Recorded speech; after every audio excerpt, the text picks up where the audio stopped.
मुस्लिमांचं आरक्षण राज्य सरकारने रद्द केलं।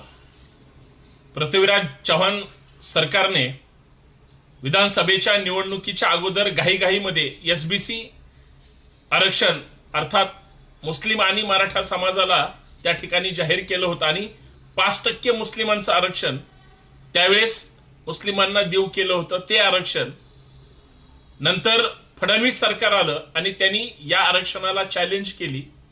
माननीय उच्च न्यायालयाने मुस्लिमांचं आरक्षण जे देऊ केलं होतं ते रद्द केलं आणि आता 12 वर्षानंतर